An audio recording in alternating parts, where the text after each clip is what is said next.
Good afternoon, everyone. It's wonderful to be here. My name's Allie McNeill, and this year's PIPA project that I chose is Access Alabama or Access AL, and it's a website and online database. Um, a little bit of back history about me. I have two children. One, Jay, he is 14 years old.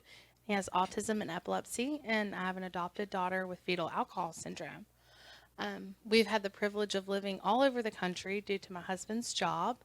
And one of the hardest things that I always found when moving was try to re-access resources whenever we moved. Moving is hard enough. Add in moving with a special needs children and refinding resources. In my professional career of design and marketing, I've had the opportunity to develop many websites, mostly for the medical field. And as a parent of a special needs child, I found it often difficult to find local resources for our family's needs. For my project, I chose the creation, design, and implementation of a website that would organize federal, state, local, school, and nonprofit disability resources into one location that's all accessible online. Access AL was born out of necessity with the goal of making resources more easily accessible to everyone. Again, like I said, moving was hard enough. Add in reestablishing a database of resources for our family, and it frankly was too much to handle. My focus is to empower those with disabilities, their loved ones, family, and friends with resources at their fingertips. I'd like to help Alabamians live a full, accessible life. My project timeline, my project selection, some different important things were acquiring the website domain, finding hosting, and a design and layout that would work if something happens to me and it needs to be passed on. That was something that was really important to me. Developing and researching content. Alabama, compared to other states, may be small. We have a ton of resources. They're just scattered around like confetti. So, focusing all of those in has been a challenge, but a challenge that I faced head on. My main goal before today was getting the initial website up and running and then work on the development and research content from there so that I can show others what we're doing to get that content. Some of the things that in the future, work on ADA compliance. That was another reason for choosing the platform that I did. They offer an ADA compliance coding source, which is very important. This is content that's going to constantly be changed and updated, and so due to that, me doing all the ADA compliance on it myself was going to be daunting. Having a platform that we can implement the ADA compliance in, it naturally takes that burden off of me. I hope to fund ADA compliance, the continued development, and launch the website statewide by May of 2023. My goal has always been to provide Alabamians with disabilities, their families, and their caretakers access to all the resources throughout the state. And again, access for every Alabamian. Work still to do. Continue to research and development in the development of the remaining regions and their databases. Create a rapport with the state and local agencies and community resources to continue to grow the database. acquire funding to become and remain fully ADA compliant. And along those lines, I think it is really important if a website like this not only is ADA compliant, but it gives something for other resources and other state agencies and nonprofits, something to look up to in hopes that they will become ADA compliant. Work with other cohorts and peers to add videos of all the available waiver programs to the website. That's something that I would like to do. And create a marketing plan to advertise the site. Lessons that I've learned, lots of lessons. The world of disability and technology changes right in front of you. You can wake up and it's changed. ADA compliance is crucial, and I hope for it to be a guide stone to other website designers and programmers in Alabama and across the U.S. And while Alabama has many resources, you can go on Google and there's many resources. There is not one location where you can that's easily accessible that meets the needs of all Alabamians. It's my hope that this will allow interagency, cross-agency, and nonprofit organizations to collaborate easier. Hold on one second. Yeah. Here's an example of the website. Hold on.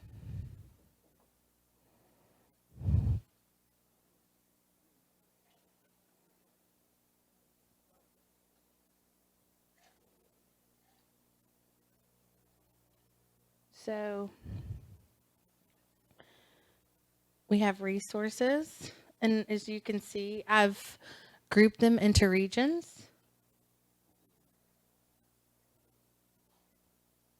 And this is an example. This is not a complete list by any means, but this is an example of Region 2 and how it will work. So you can see Easter Seals of West Alabama, a short synopsis, few keywords that are searchable that say what they do, workforce, transportation, youth and nurse partnerships, all things that you can search for. And then a live link. So you can live link directly to that resource. Submissions, I thought this was really important in adding this. This is where any state, local, regional, nonprofit resource can come and put in a submission to be added to the website. And then, of course, they can contact me.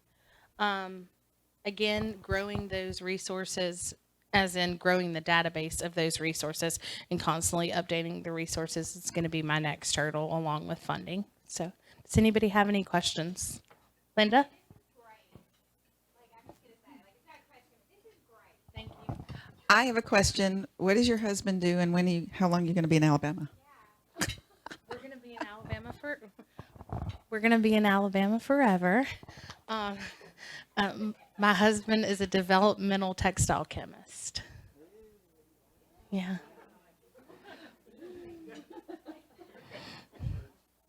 And he's blushing.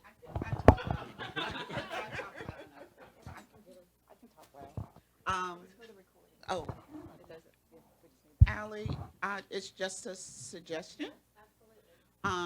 I would contact Daryl, because the council is already working on something similar to that, as well as the Department of Mental Health, because in the purple folders already, they have resources by county, so that could be your first step in getting all your resources.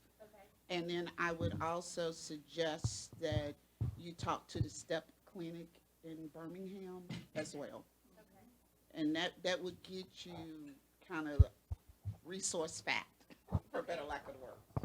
Okay, good. Because at the same time, too, on the region, even though it's regional, I also, in each region, want to have those important state resources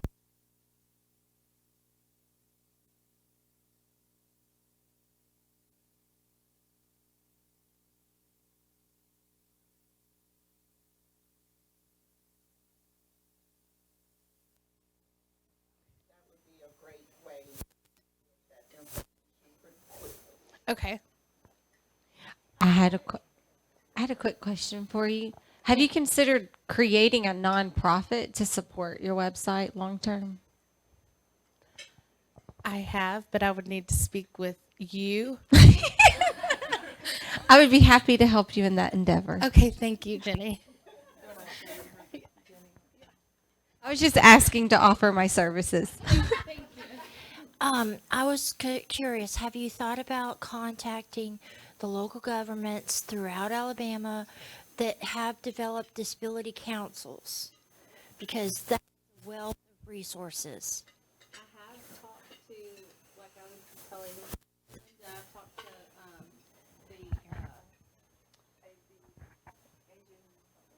the agency on aging and got some of their advice on this. I got some of their advice on this with my son's waiver manager, and she had some very enlightening things to say. And at the same time, I think it's going to be really important. I know some of us had similar projects, but at the same time, we still need to continue to, I think, now work on some of those projects together, because the agency on aging in Region 2 that I spoke with, you know, they still are having issues with people who are in rural areas and Janice, and who don't have internet access. So this is great for everybody that has internet access, but there are people that don't. And I also wanted to say, I will be adding there is a phone version to this, but more functionality of a phone version. So maybe they don't have like traditional internet access, but maybe they have a cell phone where they can access it that way as well. Could you possibly put a digital copy in libraries? Yeah, I think that can totally work. Probably the sky's the limit with it. Yeah. Yeah. Thank y'all.